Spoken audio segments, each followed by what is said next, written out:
जिज्ञासु मित्रों, बहुत बहुत अभिनंदन है आप सभी का दिव्य सृजन में। और प्रत्येक दिवस की भांति आज भी हम यहाँ पर यह कार्यक्रम लाइव चर्चा का शुरू कर रहे हैं। तो आज का जो विषय है वो बहुत महत्वपूर्ण है। पिछले विषयों में जो हमने सुना, हमने देखा कि आत्मा के दो कर हैं, जागृत द्वितीय कर। और फिर यह आत्मा नृत्य करती है। आत्मा का नृत्य, इस विषय पर सुना। तो आत्मा अनेकों अवस्थाओं में जीव के नृत्य ही तो कर रही है, लेकिन उसका जो नृत्य है वह भावातीत रूप से है, भावयुक्त रूप से नहीं है। उसका जो नृत्य है वो भावातीत रूप से है, भावयुक्त रूप से नहीं है उसका नृत्य। ये डिफरेंस है, ये अंतर है। लेकिन नृत्य करने के लिए कोई स्टेज चाहिए ना, रंगमंच चाहिए। कहाँ नृत्य करेगा? उस पर भी हमने चर्चा सुन ली। ये आत्मा का रंगमंच अंतःकरण है, जीव भाव है। नहीं तो स्वरूप में स्वयं है, आत्मा ही आत्मा का रंगमंच है, कोई दूसरा क्या होगा? ऐसा भी वर्णन मिल जाता है, ऐसे ही बातें मिल जाती हैं।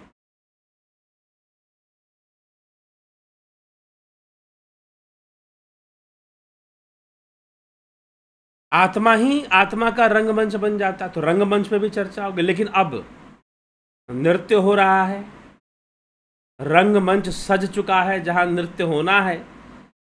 लेकिन तीसरी सबसे जरूरी चीज कि दर्शक कौन है, ऑडियंस। दर्शक कौन है, इस नृत्य को देखने वाला कौन है? तो इस नृत्य को देखने वाला, देखने वाले की बात हो रही है। तो वास्तव में इस नृत्य को देखने वाला योगी की इंद्रियां हैं। किसकी इंद्रियां? साधारण मनुष्य की नहीं, योगी की इंद्रियां हैं। एक सिद्ध योगी की इंद्रियां ही इस नृत्य को देखती है। नहीं तो दूसरे जीव जन हैं, वो इस नृत्य को क्या देखेंगे? वो तो बेचारे कभी हंसते हैं, कभी रोते हैं। उसके नृत्य को सही से क्या देख पाएंगे? वो दृष्टा भाव तो उनके अंदर आ ही नहीं पाएगा, क्योंकि वो तो इन्वॉल्व हो जाते हैं ना। वो तो परिस्थितियों के साथ इन्वॉल्व हो जाते हैं, मिश्रित हो जाते हैं।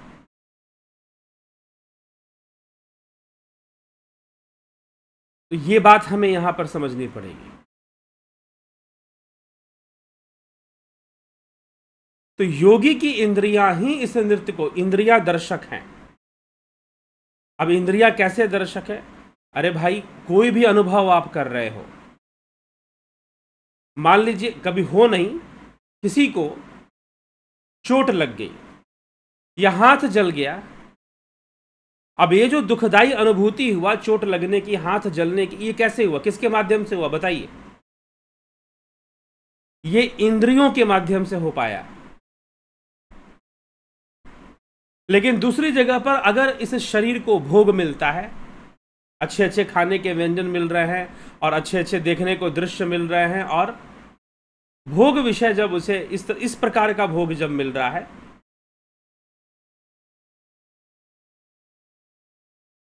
तो इसको भी कौन देख रहा है? इंद्रियां ही तो देख रही हैं इसको। इसके पीछे भी तो, इन भोगों के पीछे भी इंद्रियां ही हैं। अगर कोई आपको आनंदमयी अनुभूति शरीर से हो रही है, फिजिकल बॉडी से हो रही है, तो वो इंद्रियों का ही नृत्य है, वो इंद्रियों का ही दर्शन है। इंद्रियां ही देख रही हैं वहां पर। इंद्रियों के द्वारा वो सारी अनुभूतियां, भला अच्छी अनुभूति हो, बुरी अनुभूति हो, कड़वे अनुभूतियां हो, सारी की सारी जो अनुभूतियां हैं, उसका आधार क्या है? हमारी इंद्रियां ही उसका माध्यम है, वही आधार बनती है। लेकिन जो योगी है, जो दृष्टा भाव से संपन्न है और उसके अंदर दृष्टा भाव की परिपक्वता है, तो उसकी इंद्रियां इस आत्मा के नृत्य को देखते हुए भी नृत्य में संलग्न नहीं होती हैं। उस आत्मा के नृत्य को देखते हुए भी नृत्य में संलग्न नहीं होती हैं। ये हमें इस विषय को, इस कथा को, इस सूत्र को समझना चाहिए। इसके कहने का अर्थ क्या है? तो सूत्र क्या कहता है,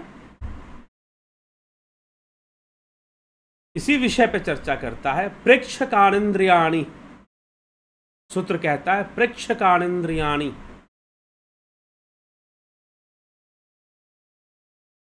ठीक है, तो योगी स्वयं अपने आप में ही एक महानट हो जाता है। योगी स्वयं अपने आप में एक महानट के समान है।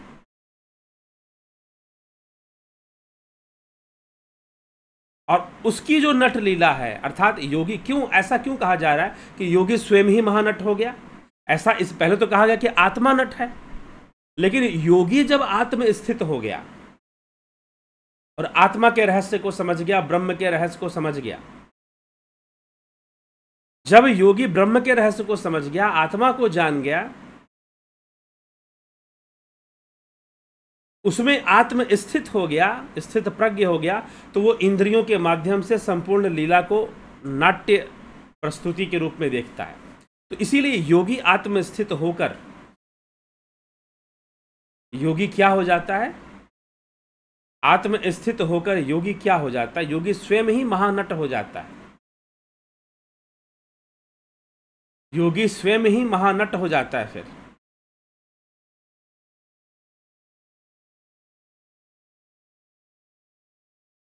और ऐसा ही योगी को सहज विद्या के उदय के प्रभाव से दिखता है सारा चीज। और जो इंद्रिय विकल्प रूपी ज्ञान है, ज्ञान का बंधन को जन्म नहीं देता है, प्रत्यक्ष अद्वैत का ही दर्शन उस योगी को होता रहता है। वो सब में शिव को देखता है, सब में आत्मा को देखता है। और विशेष रूप से जो ऐसी अनुभूति को नहीं जानते, नहीं समझते, उनको समझाने का मार्गदर्शन भी योगी करते हैं, फिर अपने नृत्य लीला से ही कर देते हैं। तो यहां इस सूत्र में टीका करते हुए यह भी कहा जा रहा है, योगी का अपना आप ही मानो एक महानट है।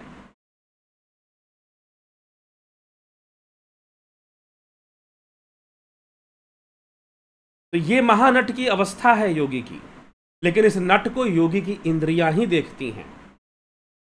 इंद्रियां ही देखती हैं सहज विद्या के प्रभाव से। सहज विद्या के प्रभाव से इंद्रियां ही देखती हैं।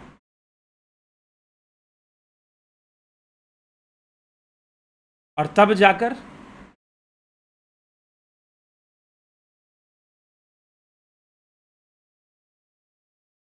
अद्वैत में स्थिति बन पाती है, सही दृष्टा भाव आ पाता है। नहीं तो उसके नाम पर, दृष्टा भाव के नाम पर फिर बहुत सारी चीजें चलती हैं जो शुरू में तो बड़ा सरल लगती है, बाद में कुछ समझ में नहीं आता। ऐसे लोग भी मुझे मिले।